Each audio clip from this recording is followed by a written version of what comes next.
Let me tell you, that's a little personal. They also go into your finances. They also want to go into your health, of course. They want to know what you're on, what you're taking, when you're taking. They want complete control over your life, and they also want your whereabouts. Because they have a chip on page 1001 to 1008 in the health care plan that's already passed, y'all. That goes into the right hand. It's the size of a grain of rice. That way, they know where you're at all times. They also, in Egypt, back then, Pharaoh taught them what they should believe. He did not want them to believe in their God. He put great stress on telling them that he was God. Pharaoh was acting as he was God on earth. Now, they worshipped all kind of alligator gods and birds and falcons, but he claimed that he was God. Let me tell you, the government does that also. With the handouts, and you see the unemployment checks that keep on rolling to keep the people bound at home, not working, just lazy and slothful. You keep them in complete control. That's the ultimate witchcraft. A lot of us know what I'm talking about. A lot of us have been there where we've had that controlling spirit in our lives. How many of us have done that to a person? Had them in our complete control. They had to come to us for whatever they needed. That's not right. We're supposed to help teach people how to trust in Jesus Christ for everything. So now they're chiding. Go back to Israel, back to Egypt. Now they're chiding with Moses. And God's trying to teach them, you can trust me. You can trust me. And I'll go on in a minute and go and show you where he shows them where to put their faith. Think about it. One day, it says in Revelation chapter 12, that the dragon is going to be wroth with the woman, the bride of Christ, the Christian church, and he's going to persecute the church. He's coming after the church, and the church is going to have to go into the wilderness. The church is going to have to trust in who? Jesus Christ. You will not be able to trust in your government health care plan. You will not be able to trust in the checks coming in the mail. You will not be able to trust in the Social Security check anymore. But you see how easy it is to get wound up and trust in somebody else to provide for you. Amen. Instead of Jesus Christ. And they end up having complete control over you. The Antichrist in Revelation 13:18, it says that no one will be able to buy or sell without taking his mark. He'll have complete control. You'll have to be completely dependent upon him. And it's actually a codependency because he keeps that power in his heart. So he's dependent on others, dependent on him. You see what I'm saying? He enjoys that bondage.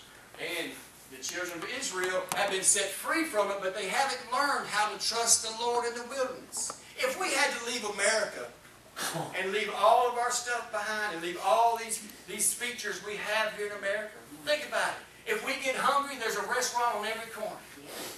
Oh, we can go to a store, Brookshire's, Walmart. My goodness, they got cereal aisles. I'm so indecisive. I get on the cereal aisle and I can't make up my mind which one I want. I'm looking at Captain Crunch, man, Raisin Bran, Pop-Tarts over here, cereal over there. I'm like, man, I don't even know what to eat. We got it all. We got fullness of bread. You get a scratch or a little pain in your back or a headache or a sniffle. My goodness, we can run to the hospitals, we can run to doctors, and even all night long they got them emergency care places you can go to. You can just run to one of them. Everything is provided for us. We don't even have to drop to our knees and ask the Lord to help us. Oh, we just run straight to Egypt, and we run straight in and get taken care of. But there's coming a day where we're going to have to trust in that rock. That's right. That solid rock that flows in rivers of living water. Yeah. We're going to have to trust in the rock. I know a lot of people say, well, no, I'm going to continue to depend on this system right now. This system has got me. Let me tell you, you better start letting the Lord teach you how to walk by faith. Amen. Now, He loves you. You love your child when you put them down. Even though they hadn't got up on them legs, you still love them. But you know they've got to walk. You know you've got to, come on, baby, you're going to have to get on up on them legs. And when they start walking, they're going to fall many times. You pick them back up and they keep on walking towards you. That's how we walk by faith. But we're going to have to start believing people. If you get a little ache, it's not time to go to Tylenol. Man, they got pharmaceuticals for everything. I mean, we can just keep on. My uncle right now in Alaska, he didn't go to a doctor, but he kept taking Tylenol so much now that his liver's almost gone out. His eyes are yellow. It destroyed his liver because of the acetaminophen in it.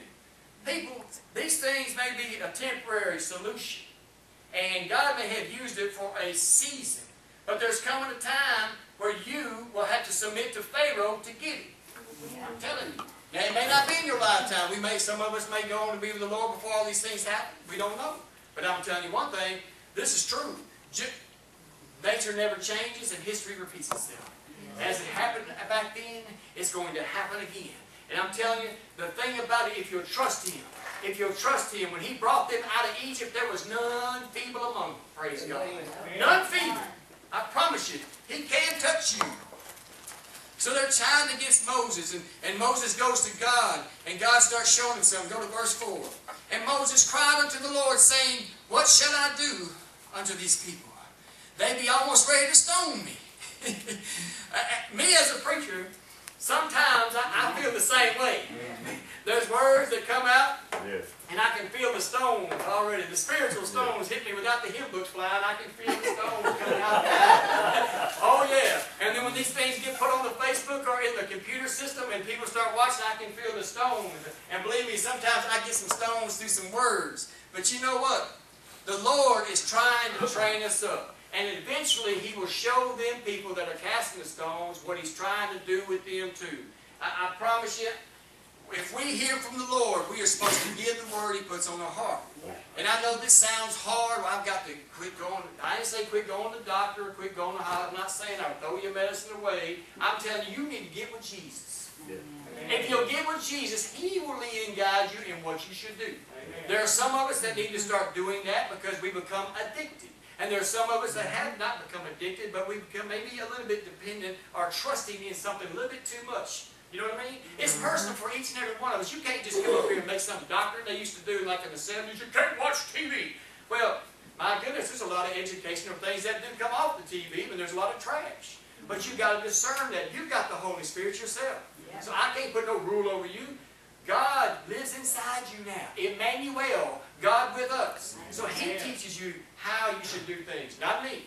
He teaches you how you should dress, not me, not doctors. The Lord does. So it's the same with this. I'm not trying to tell you that you're a sinner because you're doing it. I'm telling you it's time we start trusting in the Lord a little bit more. And start walking on in faith legs. And maybe He'll have you put this down. I've had to go through it, and I'm still going through it. He's chiseling a little bit off, and you put this down, maybe you put that down, and you keep on walking by them faith legs. And sometimes you fall, and you got to get back up and walk on them faith legs. Praise God. He is encouraging you to walk. He's telling you that He is a solid rock you can stand. All other ground is sinking sand. But Christ is a solid rock you can stand. That's what He's trying to show you here. They be almost ready to kill Moses. Verse 5, and the Lord said unto Moses, He didn't say nothing about the people. Go on before the people, and take with you of the elders of Israel, and your rod, wherewith you smote the river. Take in your hand and go. Behold, I will stand before you there, upon the rock in Horeb, and you shall smite the rock, and there shall come water out of it, that the